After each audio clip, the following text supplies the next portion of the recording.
Hi, என் பேரு ஸ்வாதி. நான் ஒரு ஸ்போக்கன் இங்கிலீஷ் மென்டர். இங்கிலீஷ் லாங்குவேஜோட முக்கியத்துவம் நம்ம எல்லாருக்குமே தெரியும். நம்ம தினசரி வாழ்க்கையில இங்கிலீஷ் ரொம்பவுமே ஒரு முக்கியமான இடத்துல இருக்கு இல்லைங்களா? நம்மளோட ஸ்கூல்ல ஆரம்பிச்சு காலேஜ், நம்ம வேலை செய்யற இடம் வரைக்கும் இங்கிலீஷை நம்ம தினசரி வாழ்க்கையில நிறைய பயன்படுத்தும். நம்மளோட பசங்களோட குரூப் ஆகட்டும், வாட்ஸ்அப் குரூப்ல நம்ம அவங்களோட டீச்சர்ஸ்க்கு ரெஸ்பாண்ட் பண்றதாகட்டும், இல்லைன்னா நம்ம பாஸுக்கு ஒரு மெயில், நான் லீவ் எடுக்க போறேன் அப்படின்னு சொல்லி ஒரு மெயில் அனுப்புறதாகட்டும், எல்லா இடங்கள்லையுமே இங்கிலீஷ் ரொம்பவுமே தேவைப்படுது. சரி, இன்னைக்கு நம்மளோட வீடியோல நாம தினசரியா பயன்படுத்தக்கூடிய சில வாக்கியங்களை பார்க்கலாம் வாங்க. முதல் வாக்கியம், நம்ம நிறைய டைம் பேசும்போது மத்தவங்க குறுக்கிட்டு பேசுவாங்க இல்லையா? சோ பேசாத, குறுக்கிட்டு பேசாத அப்படிங்கறத நீங்க இங்கிலீஷ்ல எப்படி சொல்லலாம்? டோன்ட் இன்டர்ஃபியர் அப்படின்னு சொல்லலாம். அதாவது குறுக்கிடாத அப்படிங்கறத நீங்க டோன்ட் இன்டர்ஃபியர் அப்படின்னு சொல்லலாம்.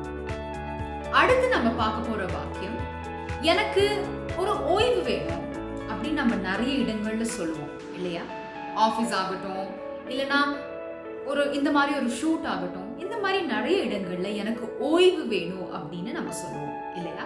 ஸோ எனக்கு ஓய்வு வேணும் அப்படிங்கிறத நீங்க இங்கிலீஷ்ல I want to take a break அப்படின்னு சொல்லலாம். I want to take a break அப்படின்னு சொல்லலாம்.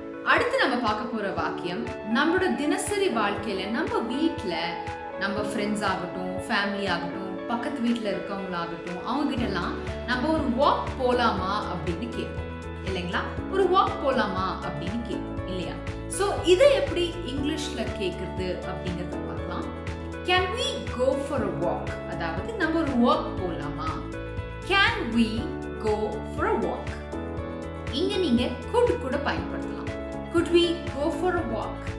could அப்படிங்கிறது கேனை விட இனிமே பொலைட்டா யூஸ் பண்ணலாம். பொலைட்டா நீங்க சொல்லணும் அப்படின்ற பட்சத்துல நீங்க could பயன்படுத்தலாம்.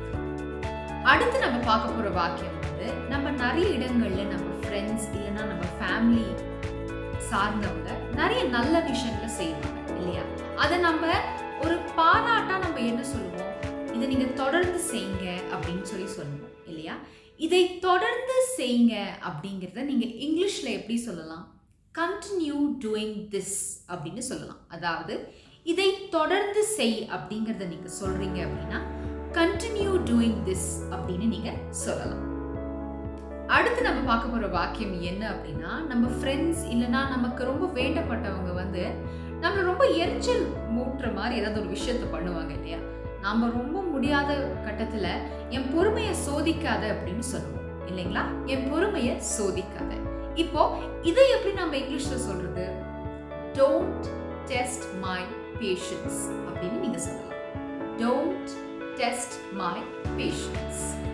நம்ம அடுத்து பார்க்க போற வாக்கியம் என்ன அப்படின்னா, நம்ம நிறைய தடவை போன்ல இல்லைன்னா நம்ம அவசரமா ஏதாவது ஒரு விஷயத்த பண்ணிட்டு இருக்கோம், அப்ப யாராவது ஒருத்தவங்க கூப்பிடுறாங்க அப்படின்னா நம்ம அவங்க கிட்ட நான் உன்னை மறுபடியும் கூப்பிடுறேன், இல்லைன்னா நான் உன்னை அப்புறமேல் கூப்பிடுறேன் அப்படின்னு சொல்லுவோம் இல்லையா?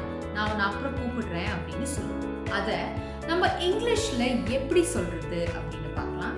அதுக்கு நீங்க I will call you later அப்படின்னு சொல்லலாம். I will call you later அப்படின்னு சொல்லலாம். நம்ம அடுத்து பார்க்க போற வாக்கியம் வந்து நம்ம தினசரி வாழ்க்கையில பயன்படுத்தக்கூடிய ஒரு வாக்கியம். அது என்ன அப்படின்னா, நீங்க ஒருத்தரை நீங்க இதுதான் இது முதல் தடவையா வந்திருக்கீங்களா அப்படின்னு நம்ம நிறைய டைம் கேட்போம் இல்லையா? இன்கேஸ் நாம இப்போ ஒரு கடைக்கு போறோம் இல்லைன்னா ஒரு காஃபி ஷாப்புக்கு போறோம் அப்படின்னா அவங்கள பார்த்து நீங்க இங்கதான் ஃபர்ஸ்ட் டைம் அங்க வரீங்களா அப்படின்னு சொல்லி கேட்போம் இல்லைங்களா? அதுக்கு நீங்க இங்கிலீஷ்ல எப்படி கேட்கலாம் அப்படின்னா, is this your first time here அப்படின்னு கேட்கலாம். Is this your first time here அப்படின்னு சொல்லி கேட்கலாம். அடுத்து நம்ம பார்க்க போற வாக்கியம், இப்ப நிறைய விஷயங்கள்ல இல்லைன்னா சில வாக்குவாதங்கள்ல நம்ம சொல்லாததை அவங்க சொன்னோன்னு புரிஞ்சுட்டு உன்னை சொல்லுவாங்க இல்லையா? அப்போ நம்ம என்ன சொல்லுவோம்? நான் அதை மீன் பண்ணலைங்க, நான் அதை சொல்ல வரல அப்படின்னு நம்ம சொல்லுவோம் இல்லையா? நான் அதை மீன் பண்ணல அப்படின்னு சொல்லி சொல்லுவோம். ஸோ இப்போ நான் அதை மீன் பண்ணல அப்படிங்கிறத நீங்க சொல்லணும் அப்படின்னா இங்கிலீஷ்ல நீங்க that's not what I meant அப்படின்னு சொல்லலாம். That's not what I meant அப்படின்னு நீங்க சொல்லலாம்.